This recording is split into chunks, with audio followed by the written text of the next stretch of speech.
Hello everyone, I hope you're all well.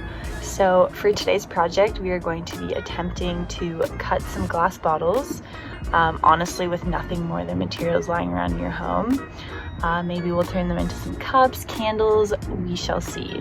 But this is something I've never tried before. I've seen people do it with different methods than the one that I'm gonna try. So honestly, I'm just curious to see if it's gonna work. And then, yeah, so grab any kind of glass that's lying around, like balsamic vinegar, glass containers. You could use beer, honestly, anything that you have in your reach. So yeah, let's get started to see if it works. Okay, so for materials, you're just going to want to start off by grabbing any glass bottle that is accessible to you.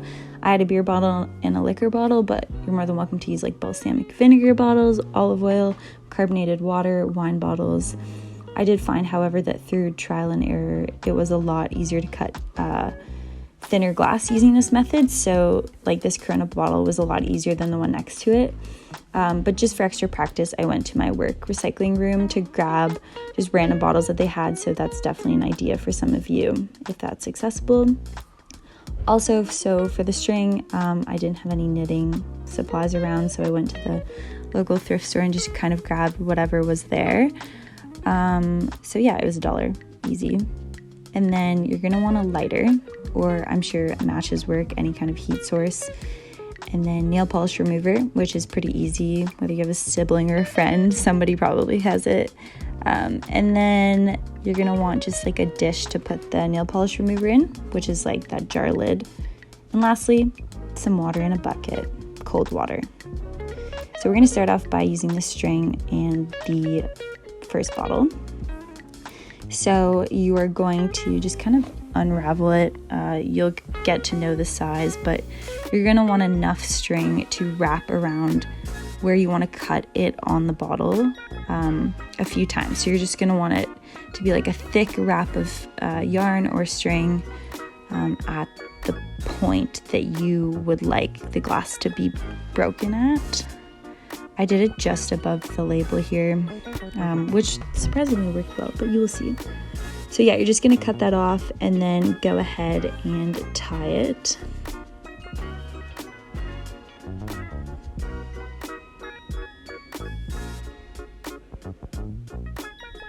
So yeah, once it's tied, you just wanna snip off the extra string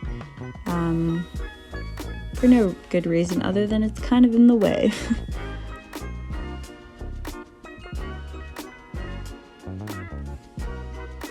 Okay, so grab the lid or a dish, whatever you have to hold the nail polish remover, and you're just gonna wanna pour enough in there to soak the string from the bottle.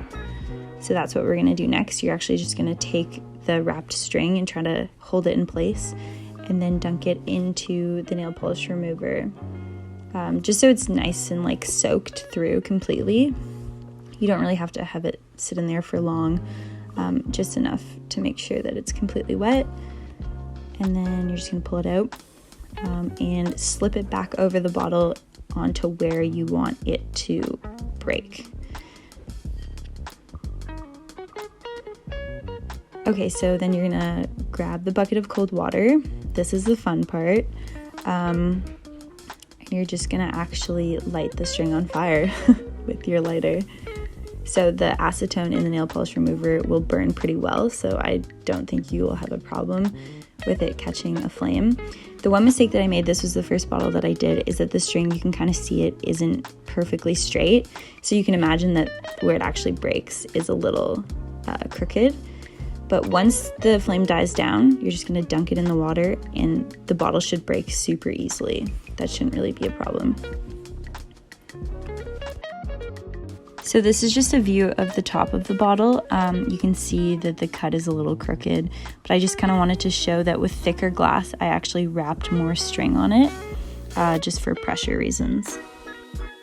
This one here was a wine bottle, and then I also did a carbonated water glass bottle. They actually got pushed over, so they snapped a little bit, but these would be really great as candles. A lot of the bottles actually had labels on them, of course, so this was just me soaking them to get the labels off. Honestly, it could be nice if they were still on, but personal preference. Do whatever you think. So here are a few of the Corona bottles that I tried.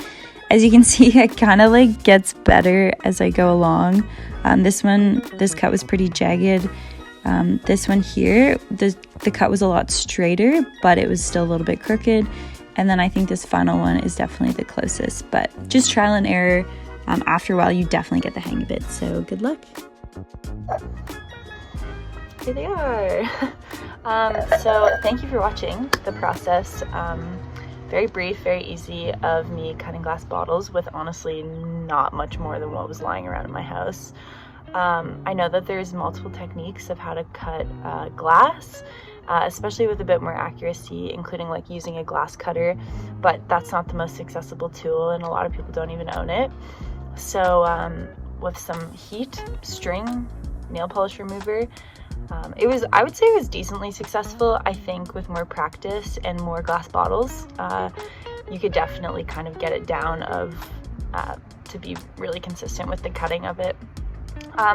Also, where I am at the moment, they don't sell wax in bulk, so I think it would be a really great idea to turn these into candles.